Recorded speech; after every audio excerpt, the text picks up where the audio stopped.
तो चलिए आज बात करते हैं एक बहुत ही दिलचस्प लोक कथा के बारे में। जादुई चप्पल।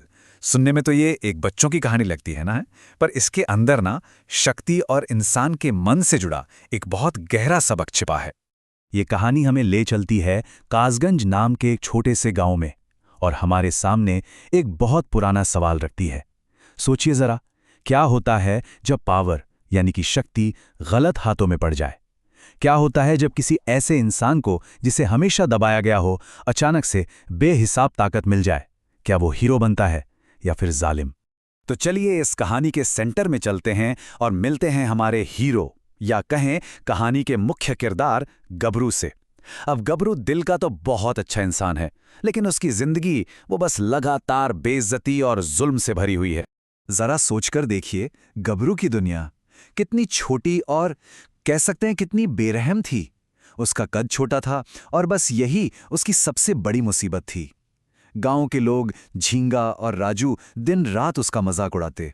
बाजार में सब्जी वाला उसे देखता तक नहीं था, और तो और घर पर उसके अपने पिता वो भी उसे नीचा दिखाते थे। हालत ये थी कि इस लगातार तिरस्कार ने ना उसके अंदर एक गहरी हीन भावना पैदा कर दी थी।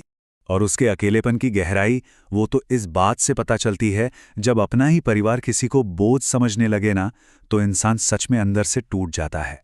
और यही वो शब्द थे जिसने गबरू को उस मोड़ पर लाकर खड़ा कर दिया जहां से वापसी बहुत मुश्किल थी।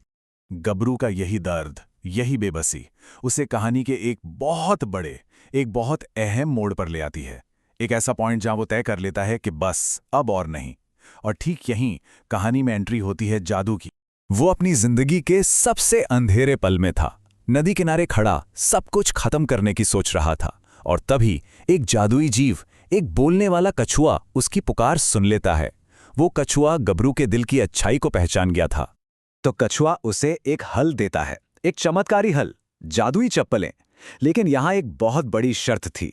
ये शक्ति तभी तक काम करेगी जब तक इसका इस्तेमाल अच्छे कामों के लिए हो, बिना किसी स्वार्थ के। मतलब ये सिर्फ एक तोहफा नहीं था, ये तो जादू में छिपा एक टेस्ट था, एक इम्तिहान। और फिर क्या था? जैसे ही गबरू को ये शक्ति मिलती है ना, उसकी तो दुनिया ही पलट जाती है। सच में रातों रात जिस इंसान को कोई पूछता नहीं था, वो गांव का सबसे इज्जतदार आदमी बन जाता है। ये बदलाव सच में हैरान कर देने वाला था।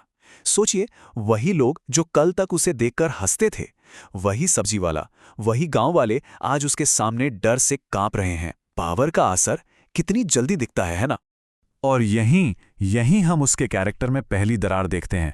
अपनी इस नई ताकतवर पहचान को बनाए रखने के लिए वो अपने पिता से झूठ बोल देता है। कहता है कि ये कोई जादू नहीं, ये तो उसकी अपनी पैदाइशी सुपर पावर है।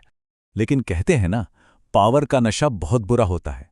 जिस शक्ति ने उसे आज़ाद किया था, वही अब जहर की तरह उसके अंदर फैलने लगती है, और गबरू निकल पड़ता है अहंकार और बदले के रास्ते पर। अब वो पीड़ित नहीं रहा, अब वो अत्याचारी बन रहा था। वो अपनी ताकत अच्छे कामों के लिए नहीं, बल्कि छोटे मोटे बदला लेने के लिए इस्तेमाल करने लगा। जिसने उसे सताया था, उस राजू को सोते में थप्पड़ मार दिया, झींगा के चुपके से सारे बाल काट दिए, यहां तक कि गांव की लड़कियों ने उसे अंकल कह दिया तो उनके पानी के मटके फोड़ दिए। ये सब उसके बढ़ते घमंड की निशानी थी। उसकी बोली ही बदल गई। अब उसकी आवाज में दुख नहीं, बल्कि घमंड था। वो अब खुद को सबसे ऊपर समझने लगा था और गांव के कुएं पर चिल्लाकर सबको चेता रहा था, मैं एक सुपर शक्तिशाली आदमी हूं, गबरू से पंगा मत लेना। और ये सब कहानी को उसके क्लाइमैक्स की तरफ ले जाता है। एक पब्लिक शो जो असल में एक पब्लिक बेइज्जती में बदलने वाला था, क्योंकि अब गबरू के अहंकार का और उस जादू का असली इम्तिहान होना था। तो हुआ ये कि अपनी ताकत के नशे में जब उसे उस पार की सबसे ज्यादा जरूरत थी, ठीक उसी वक्त जादू ने उसका साथ छोड़ दिया। गांव वालों के सामने उड़ने की बजाय वो बस एक आम इंसान की तरह खड़ा रह गया, और उसका ये सबके सामने हुआ अपमान उसे वापस वहीं ले आया जहां से उसने ये सब शुरू किया था, अकेला। और फिर चप्पलें खुद बोल पड़ती हैं और कहानी का सबसे बड़ा सच सामने रखती हैं।